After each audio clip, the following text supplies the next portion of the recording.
Hello, this is Brian Pearson, managing editor of the Tyler Morning Telegraph. I'm here with world-renowned food editor Christine Gardner, and the food show is back in the culinary side. Yes, this is our season premiere. Yeah. Where'd we go? We had a little summer hiatus. Yeah, exactly. You know, we needed a creative break, come up with some new episode ideas. Yes, yeah. Things We'd like run that. out of fresh ideas. So we had a lot of stale ideas Stale for a ideas. while. So there's lots on the table needed today. a break.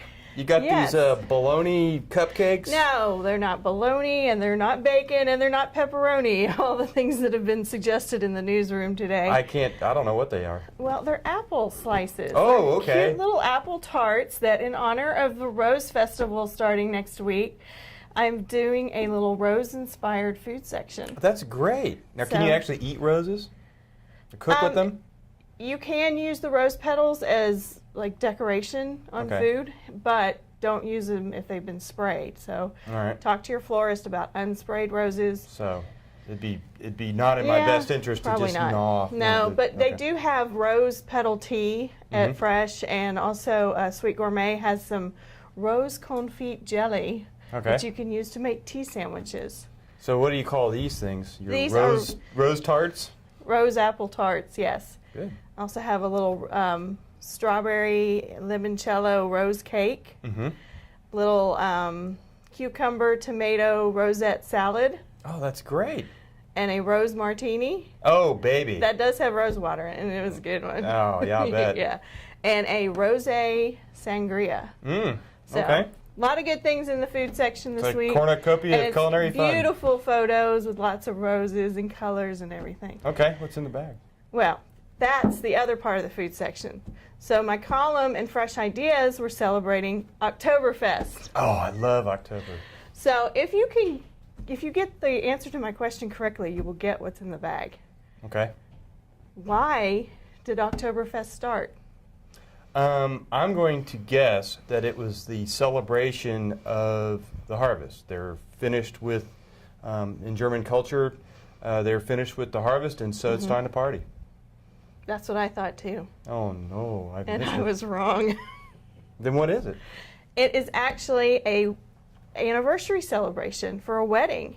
Really? Yes. Back Whose in wedding? 1810, the Crown Baron von Hamburger. The Crown Prince of Bavaria, Louis something was marrying Teresa Hefeweizen something. Heffelpeffen.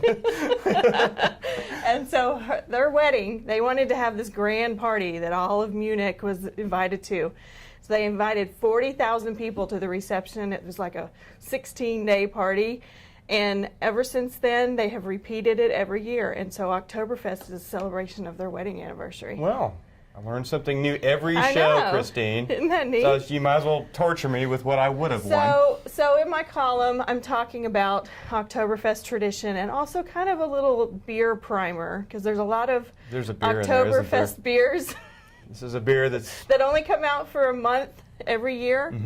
And so I talk about the flavors and kind of the differences between lagers and ales. Oh, very good. I was invited to a home brewers meeting and learned quite a bit about beer, probably more than I needed to learn while I was also drinking beer. So the scientific part of it kind of went shoo. I have brewed beer myself and have all the equipment. I haven't done it in a while, and I make a pretty good ale. Yeah. And so it's a lot of fun, but it's really intense.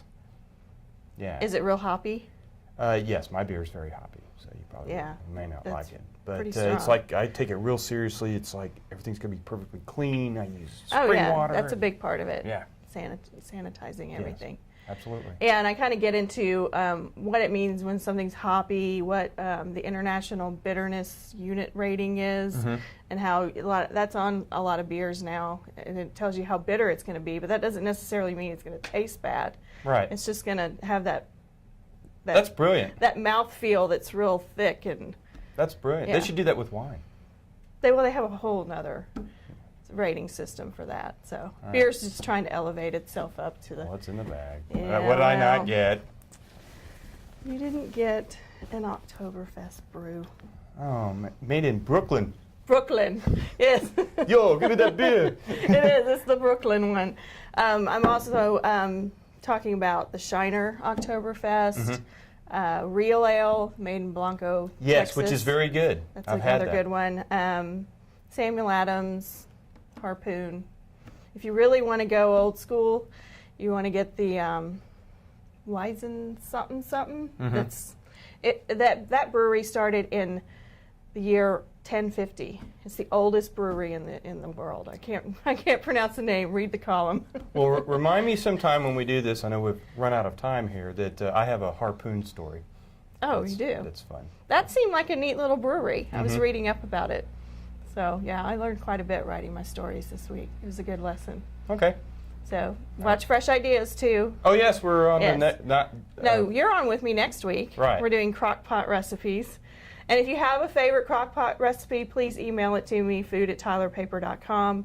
Next week is just going to be crock pot, Craziness. one pot wonder galore. Yes. All right. But tonight is German potato salad with grilled beer brats. So more Oktoberfest fun. Cool. We done? I think so. We're done.